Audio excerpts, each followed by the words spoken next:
this term which we define, first of all, look, it's a very fantastic thing. It's a beauty of the topic.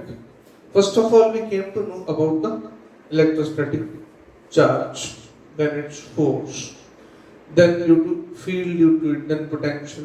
Actually, these all are the way of studying a particular thing. Now we have learned about the potential. This is very strong instrument in electrostatics, even in current electricity also. Now, potential is a scalar quantity. So to deal with potential definitely is far easier compared to the vector quantities. What potential simply says, you can compare gravitation and electrostatic many times because both the forces are inverse square law. In JEE actually we teach both the topics together. Well, here, if there is one mass A, another mass B, its placed, definitely A is placed at higher level from the ground. I have this point A and this point B on the same level. I say VA is 10 volt and VB is 5 volt. In the same way, the level is exactly equivalent to the electrostatic potential. The positive charge flows from higher to lower level, one thing. This is the basis of current electricity in the next chapter. And here also, a mass will roll down from higher to lower, from greater height to lesser height. One thing. Secondly, it is electrostatic potential which determines, because here we are talking about electrostatics. So let's be static over. We have a conductor. We are charging it by any method. There are lots of methods to charge it. Then a conductor, we have up to yet studied that a conductor can store charge, can have charge on its outer surface. But up to yet we haven't said anything about how much charge a capacitor, a conductor can have. Now, who will decide, who will determine? Well, for example, I take a container, then the size of container, its volume, determines that how much amount of liquid you can put here, right? Secondly, you have a closed container, fill a gas. Now, you are filling, and there are two situations. Until the pressure is by this container walls, they can sustain, one thing. Secondly, if the gas doesn't get condensed, the gas becomes vaporized.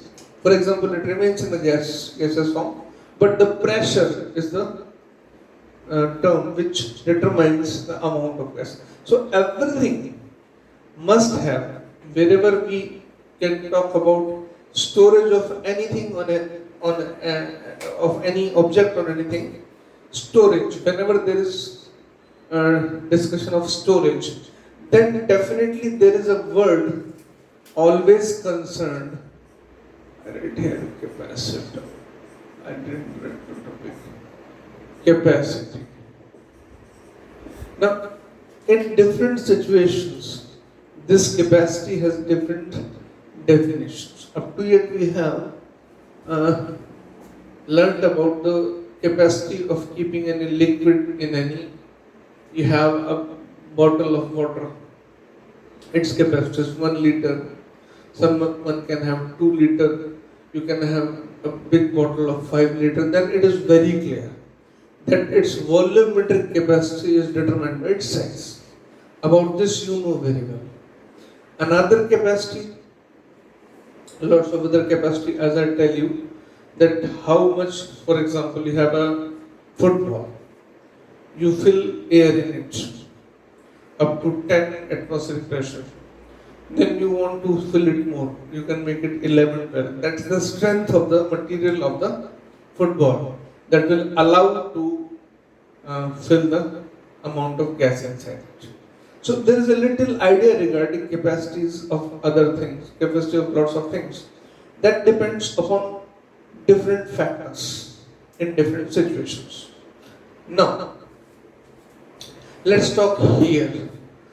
Who determines the charge storage capacity of any metal?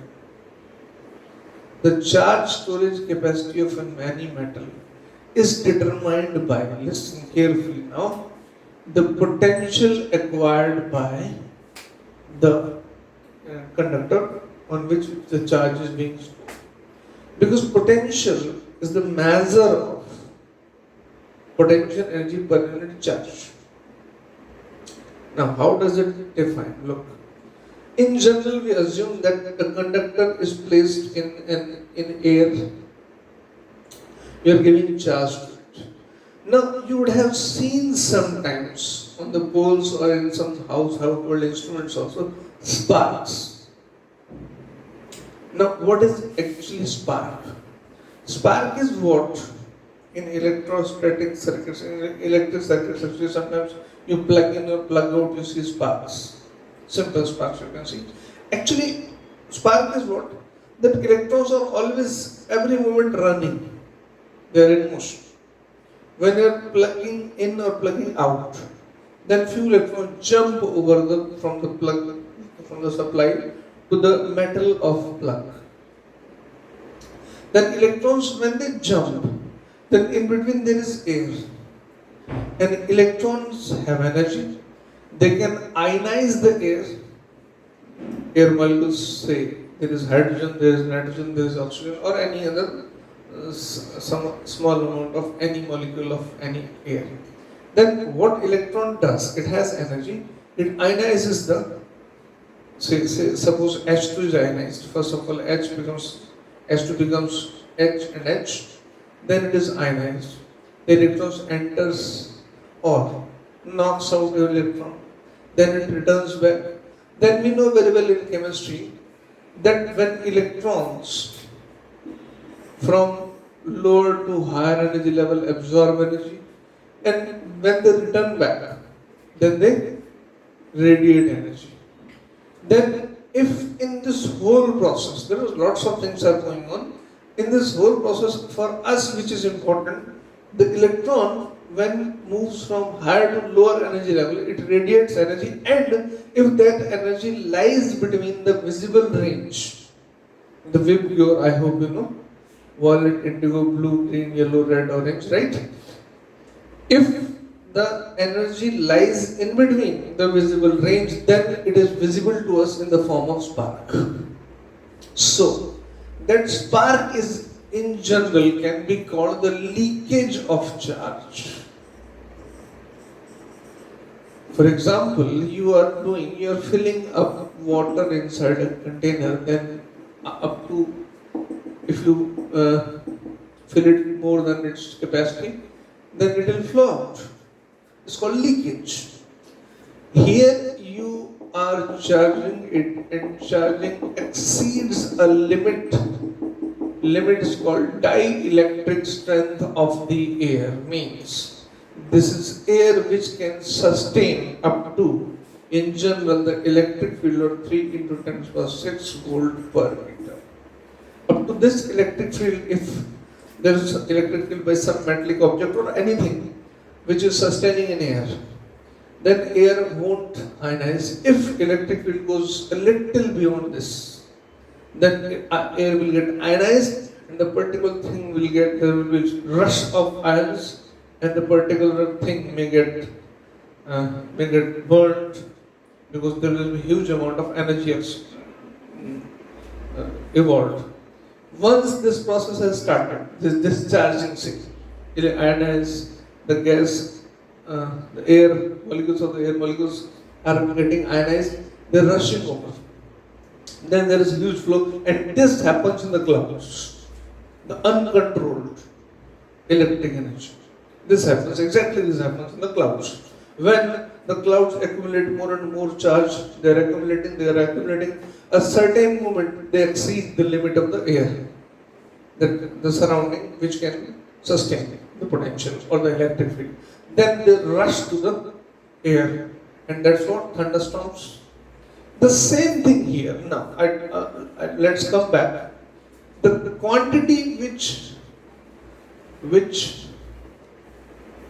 controls is potential.